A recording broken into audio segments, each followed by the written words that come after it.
Good evening, everyone. Tonight we're focusing on some legal issues. To keep as much time as possible for discussion, I'm going to try and squeeze 3 different topics into about 10 minutes and then throw it open.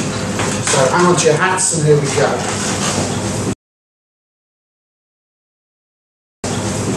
Firstly, signed or unsigned.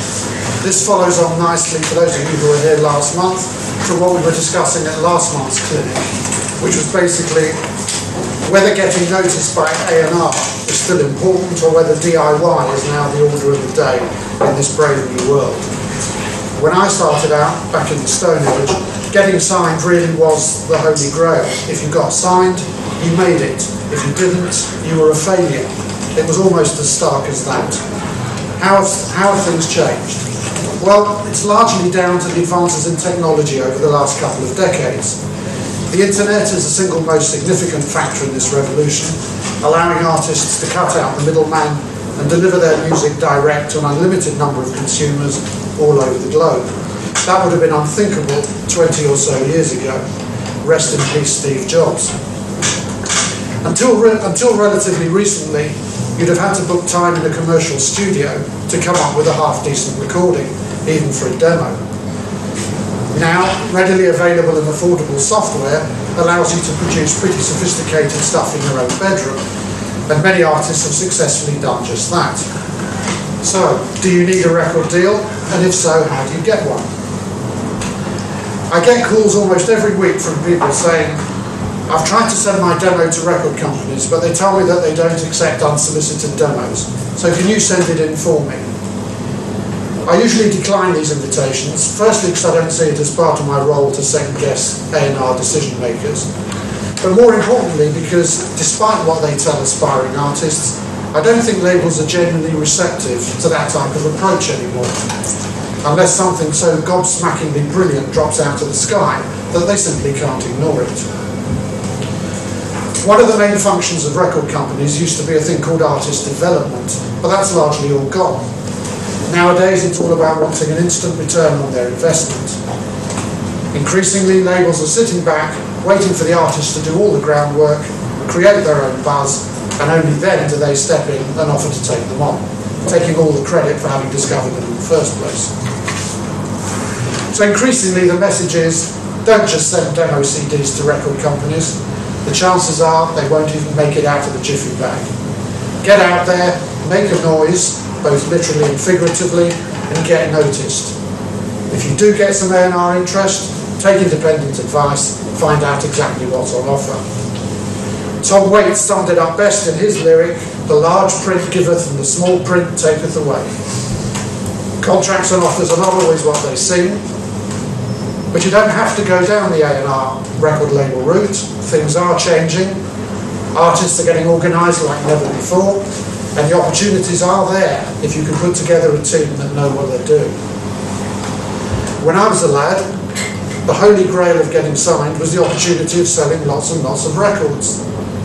If you were fortunate enough to do that, there was always the hope that somebody might then want to use some of your music in a film or in a TV commercial. And that used to be called secondary exploitation. It was a sort of a bonus, great if you were lucky enough to get it, but otherwise not a huge concern. Nowadays, things are pretty much turned upside down, and very often now, the primary focus is precisely that, getting your music into movies, adverts, computer games, and so on, in the hope that that will in turn provide the springboard to generate record sales. And there are many cases where that has worked spectacularly. The other thing to bear in mind is if you are still seduced by the prospect of getting signed, and I have to say that for the majority of artists that I come across, that does still seem to be the obsession, is that because of the downturn in record sales, record companies are now increasingly demanding an involvement in other areas of an artist's career that would previously have been frowned on, and in some cases would have been a complete taboo. For example, publishing, live, touring and merchandising.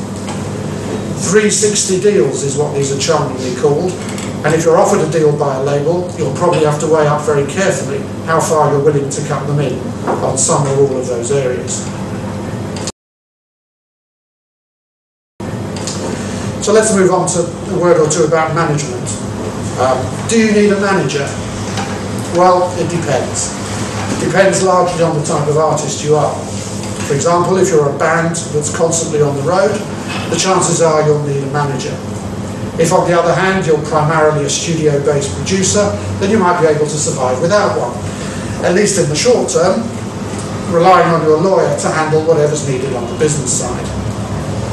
In my experience, having a bad manager or the wrong manager is worse than not having a manager at all. So don't rush into it, and always, always, always insist on a trial period first, at least 3 months, so that you can see whether you actually work well together before committing to a long-term relationship. Trying to get out of the management contract after you've signed it can be a right royal pain in the nether regions, so be very careful. A manager will take care of the business aspects of your career, leaving you free to concentrate on your music. It's become something of a truism that a good manager will spend more time actually managing your record company and your publisher than managing you. In other words, being constantly in their faces, making sure you remain a priority, and making sure that you get every ounce of attention and investment that can possibly be squeezed out of them. It was Ed Bicknell, whilst he was managing Dire Straits, who famously said, "The worst thing about artists is that they take 80% of your income." And yes, managers do traditionally take 20% of what an artist earns. A good manager will be worth every penny of his commission, and you're a lot more likely to have a good experience with a manager who approaches you because he loves what you do than with someone that you've cold called by sticking a pin in a music directory, and there are plenty of artists who do that. Sometimes your label or even your publisher will want to manage you as a condition of taking you on. It does happen, sometimes it even works. But it can make it for a potentially tricky relationship because you definitely lose that independent ability to send in some muscle to kick ass at the label if things aren't happening.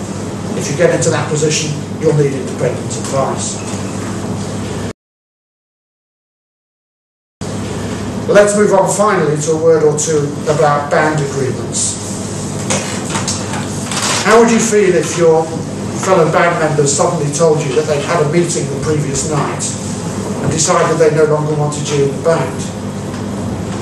What would you do if you discovered that certain members of your band had broken away, formed a new group, and took your band name with them? And how would you cope with discovering that money had suddenly disappeared out of your band's bank account? Well, let me say here and now that there are no completely secure safeguards against that happening. But a written agreement between band members can help if the worst happens. Psychologically, band members sometimes feel honour-bound to each other by having signed such an agreement, and it can prove a deterrent to people stepping out of line.